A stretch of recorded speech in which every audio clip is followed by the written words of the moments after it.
வணக்கம் ஃப்ரெண்ட்ஸ். நம்ம இந்த வீடியோவில் என்ன பார்க்க போகிறோம்னா, நம்ம தமிழக அரசு அங்கன்வாடி துறையிலேருந்து ஒரு 3 விதமான பதவிகளுக்கான அறிவிப்பு வெளியிட்டிருக்காங்க. இந்த வேலைவாய்ப்புக்கு எந்த ஒரு எக்ஸாமினேஷன் எதுவுமே கிடையாது. டைரக்ட் நேர்காணல் மூலியமாக மட்டும்தான் கேண்டிடேட் செலக்ட் பண்ணிகிட்டு இருக்காங்க. ஜஸ்ட் பார்த்தீங்கன்னா அந்த அப்ளிகேஷன் ஃபார்மை ஃபில் பண்ணி அவங்க சொல்லியிருக்க அட்ரஸ் சென்ட் பண்ணால் மட்டும் போதும். கேண்டிடேட்டை ஷார்ட் லிஸ்ட் பண்ணி டேரெக்டாக பார்த்தீங்கன்னா இன்டர்வியூக்கு அவங்களுக்கு கால் லெட்டர் அனுப்பிச்சிருவாங்க. என்னென்னமான பதவிக்கெலாம் அறிவிப்பு வெளியிட்டிருக்காங்கன்னா, முதன்மை அங்கன்வாடி பணியாளர், குறு அங்கன்வாடி பணியாளர், அதுக்கப்புறம் அங்கன்வாடி உதவியாளர் அப்படின்னு சொல்லி 3 விதமான கேட்டகரி வேகன்சி அறிவிச்சிருக்காங்க. இந்த வேலைவாய்ப்புக்கு 38 மாவட்டத்தை சேர்ந்த ஆண் பெண்கள்னு சொல்லி அனைவருமே இந்த வேலைவாய்ப்புக்கு விண்ணப்பிக்கலாம். அது மட்டும் இல்லாமல் பெண்களுக்கு முன்னுரிமை வழங்கப்படும் அப்படின்னு சொல்லியிருக்காங்க. அது மட்டும் இல்லாமல் இந்த வேலைவாய்ப்புக்கு எப்படி அப்ளை பண்ணணும், அந்த அப்ளிகேஷன் ஃபார்ம்லாம் எப்படி ஃபில் பண்ணணும், என்ன அட்ரஸ் சென்ட் பண்ணணும் அப்படின்னு சொல்லி ஃபுல் இன்ஃபர்மேஷனும் 1 by 1 டீட்டெயிலாக இந்த வீடியோவில் பார்க்கலாம்.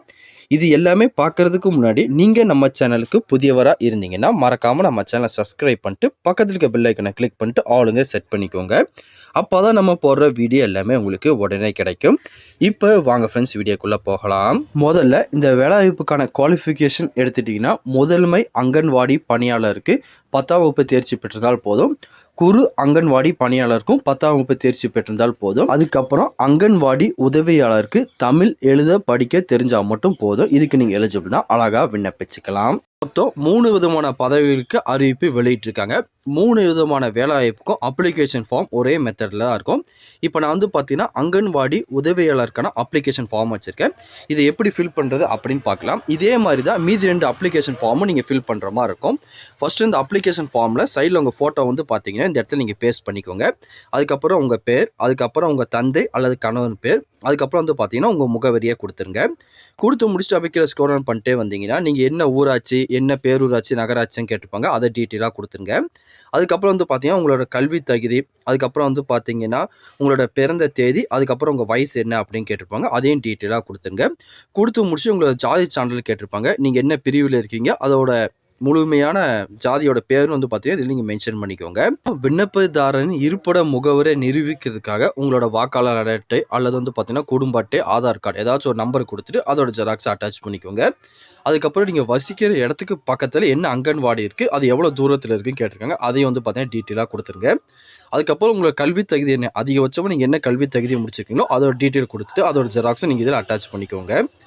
அதுக்கப்புறம் பார்த்தீங்கன்னா உங்கள் திருமண நிலை கேட்டிருக்காங்க. நீங்கள் திருமணம் ஆனவரா, ஆகாதவரா, இல்லை விதவைகளா, ஆதரவற்றவான்னு கேட்டிருக்காங்க. அது என்னன்னு சொல்லி டீட்டெயிலாக இதில் மென்ஷன் பண்ணிடுங்க.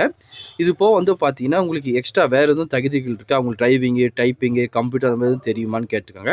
அது உங்களுக்கு தெரியணும். அதை பற்றி பார்த்தீங்கன்னா டீட்டெயிலாக அதை கொடுத்துருங்க. அப்புறம் நீங்கள் எதுவும் பர்சனல் டிசபிலிட்டி பர்சனாக இருந்தீங்கன்னா அதை பற்றி டீட்டெயில் பார்த்தீங்கன்னா இதில் கொடுத்துக்கோங்க. அப்படி இல்லைனா விட்டுடலாம். அதுக்கப்புறம் பார்த்தீங்கன்னா மனுதாரரின் குடும்ப வருமானம் எவ்வளோன்னு கேட்டிருக்காங்க. உங்கள் குடும்ப வருமானம் என்ன அப்படின்னு சொல்லி இதை கொடுத்துருங்க. கொடுத்து முடிச்சுட்டு இடம், நாள், அதுக்கப்புறம் கையெழுத்துங்க கொடுத்துருங்க. கொடுத்து முடிச்சுட்டு இந்த அப்ளிகேஷன் ஃபார்மோட நீங்கள் என்னென்ன டாக்குமெண்ட்லாம் அட்டாச் பண்ணணும் அப்படின்னு சொல்லி அவங்க டீட்டெயிலாகவே கொடுத்துருக்காங்க. ஒன்ஸ் இது எல்லாமே நீங்கள் செக் பண்ணி பார்த்துக்கோங்க. செக் பண்ணி பார்த்துட்டு அதுக்கேற்ற மாதிரி எல்லா டாக்குமெண்ட்டும் அட்டாச் பண்ணிக்கோங்க.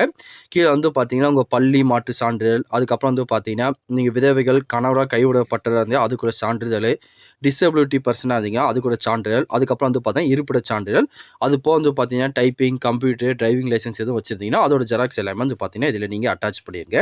அட்டாச் பண்ணிவிட்டு அந்தந்த மாவட்டத்தில் உள்ள பார்த்தீங்கன்னா குழந்தைகள் வளர்ச்சி திட்ட அலுவலகர் அந்த மாவட்டத்துக்கு அட்ரஸ் பார்த்தீங்கன்னா நீங்கள் அப்ளிகேஷன் ஃபார்ம் அனுப்பிச்சி வச்சுருங்க.